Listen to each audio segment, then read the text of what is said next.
মানে খালি মানে ভাঙাই নহয় মানে একদম মানে অমন ভয়ঙ্কর ভাবে ভাঙি আছে। আজি মানে আপোনালোকে দেখা পাইছে ইতিমধ্যে মানে যদিও কাম কৰি আছে কিন্তু আজি মানে সবতকৈ বেছি ভাঙি আছে। মানে বিগত 10-12 দিন ধরে এনেকৈ ভাঙচুর চলি আছে কিন্তু আজি মানে হাইস্ট ভাঙিছে আর কি। কিন্তু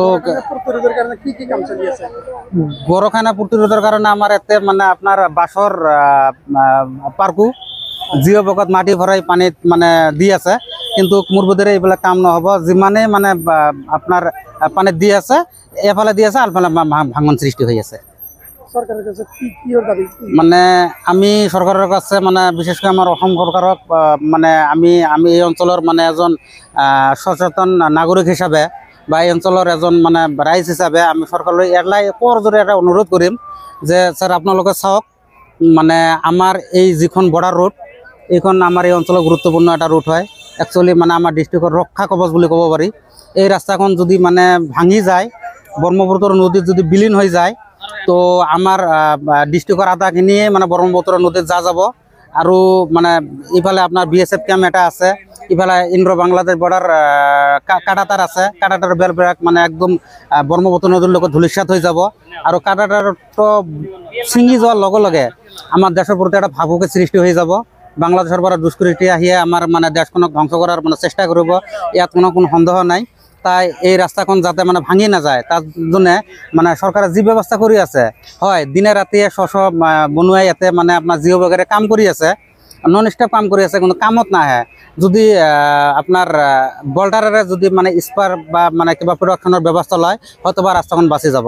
নহলে এই রাস্তাখন 1-2 দিনের ভিতরতেই বা আজির দিনতেই মানে কি যে হব মানে কোয়া না যায়। এই অঞ্চলের মানুষ আমি বিরাট আতঙ্কময় মানে পরিস্থিতি বিরাজ করে আছে। এই যিখিনি জায়গা আপনার মানে এতিয়া মানে নদী হয়েছে ইয়াতে মানুহৰ ঘৰ বাড়ি আছিলে বৰ্তমান সিহঁতে ইয়াতে মানে কোনোমতে জুবুৰি ঘৰ এটা বান্ধি বাহিৰত ৰান্ধা বাঢ়ি ল'ৰা ছোৱালীক লৈ আছে। কিন্তু যদি ভাঙি যায় ভাঙি যাওয়ার লগে লগে আপনার সময়ের আধাখিনি ধ্বংস হয়ে যাব। আর এই ধ্বংসর মানে যেটা ক্ষতিপূরণ বিগত দিনত আমি মানে কি করব নোৱাৰিম। পাঁচাত হাই যদিহে পাঁচাত আছে। আজি আগৰৰ পৰা গড়খনীয়া হৈ আছে কিন্তু আজি যেটো ৰাতিপুৱাৰ পৰা ভাঙিছে তো বহুত গড়খনীয়া হৈ আছে। আৰু ইয়াতে কামো চলি আছে জিঅ' বগৰ, কিন্তু জিঅ' বগৰ কাম কৰিবলৈ আমি নদীখন ৰখাব নোৱাৰিলোঁ। নদীখন ওলাইয়ে যাব এনেকৈ কাম চলি থাকিলে। আজি ৰাতিপুৱাই 2-3 মিটাৰমান ভাঙিছেই আৰু ইয়াৰ পৰা যেটো ভাঙন ধৰিছে ইয়াৰ পৰা ৰাস্তাটো আপোনাৰ মেক্সিমাম 4 মিটাৰমানহে আছে। এনেকৈ জিঅ' বগৰ কাম চলি থাকিলে এইটো ৰাস্তা কোনেও ৰখাব নোৱাৰে, এইটো ৰাস্তা ওলাইয়ে যাব।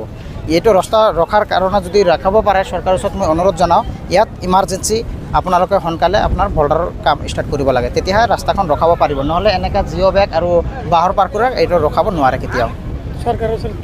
এতিয়া মই চৰকাৰৰ ওচৰত এইটোৱে দাবী জনাওঁ যে চৰকাৰৰ আমাৰ যিটো হেমন্ত বিশ্ব শৰ্মা ডাঙৰকৈ মই অনুৰোধ জনাইছোঁ যাতে আমাৰ এই ৰাস্তাখন ৰখাৰ কাৰণে বহুত ৰিকুৱেষ্ট কৰিছোঁ যে কামটো সোনকালে কৰাব লাগে, বৰ্ডাৰৰ স্পাৰ্ক কৰাব লাগে। নহ'লে আৰু এইটো ৰাস্তা ভাঙি গ'লে আমাৰ ইয়াত যিমান মানুহ আছে চব দুখীয়া মানুহ। ৰাস্তাখন ভাঙিলে কি ক্ষতি হ'ব? এতিয়া ৰাস্তাখন ভাঙিলে আমাৰ এইফালেতো বেছিভাগ মানুহ আমাৰ কৃষক মানুহ, এনেকা মানুহ আছে নিম্ন শ্ৰেণীৰ কোনোবাই যে ইয়াত ভাঙিলে বেলেগ ঠাইত গৈ যে মাটি কিনি অকণমান বাৰী ঘৰ কৰিব সেইটোও মানে সিহঁতৰ ক্ষমতা নাই, সিহঁতৰ বহুত হাহাকাৰ হৈ যাব। তো সেইকাৰণে মই চৰকাৰৰ ওচৰত ইমান অনুৰোধ জনাইছোঁ যাতে এই ৰাস্তাখন ৰখাব লাগে। ৰাস্তাখন ভাঙিলে আমাৰ এইফালে এটা BSF কেম্প আছে, BSF কেম্পতো ভাঙি যাব। আৰু এইটো ৰাস্তা যদি ৰখাব নোৱাৰে তেনেহ'লে মানকাচৰৰ মানুহবিলাকৰ বহুত অসুবিধা হৈ যাব, এইটো লাহে লাহে মানকাচৰো পাই যাব।